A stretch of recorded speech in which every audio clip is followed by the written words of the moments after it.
Hey, do you want to learn how to get tons of scrap and other crafting supplies super quick?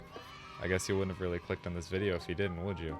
Well, either way, sit back and relax as I'm about to show you all about the diving in the world of Rust.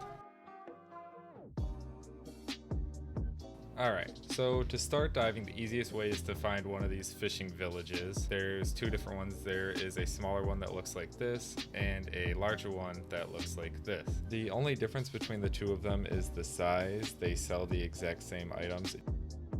Now, once you arrive at one of the fishing villages, just run up to the vendor, click talk on them, and if you're looking for a boat, you click that. Then he offers, like I just said, both a small and a large boat. They do differ in price. Obviously, the larger one is going to be 300 scrap, and the smaller one is going to be around 125 scrap.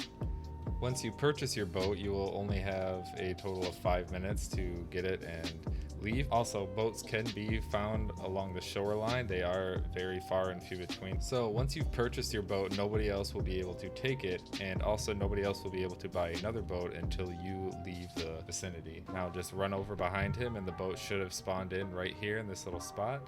Go ahead and hop in, and there's always 50 gas on the house included in the boat when you first get it. Make sure to start the engine, and then you're off. We almost forgot about the diving gear. You can also purchase that from both fishing villages as well. It's going to be a total of 95 scrap to purchase all of the diving equipment. To be honest, you don't really need the diving suit. It just kind of helps to prevent you from getting wet. So putting the flippers and goggles on dry land are not a good thing because it does slow down your walking speed and narrows your vision. Now, once you have all of your gear and boat that you need, you can head out, and you're going to want to start looking for these little water bottles that are floating out in the ocean that look like this. Once you see them, just put on all your scuba gear, drop down in, head towards the bottom.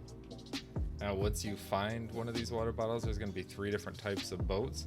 You're going to have a very large boat that looks like this, a smaller boat, and then one of the smaller boats that's tipped over. Just look around for all of these boxes that are going to be on the boat. Float up to them and hit E, hold E on them, and while it says untying till it gets all the way to the end, and then it's going to float up to the top of the water. Make sure you get all the boxes, and then you can head back up to the top and grab all the loot out of all of them.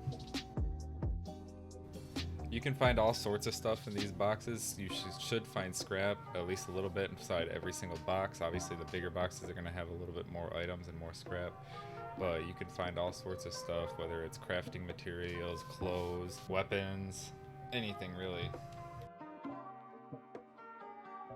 Now, while you're also out traveling and looking for these water bottles, you can obviously hit these little piles of trash and loot, whatever you want to call it, floating about.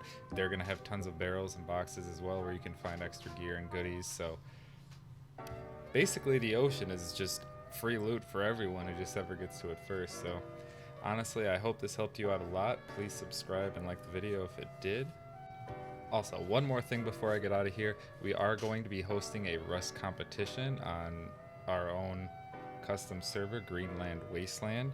You can join the Discord where there will be more details about it in there, and all of the participants should be listed in there as well. If you are interested, please join the Discord and let one of the admins know. We are trying to get as many people, and there will be cash prizes, so be sure to stay tuned for that.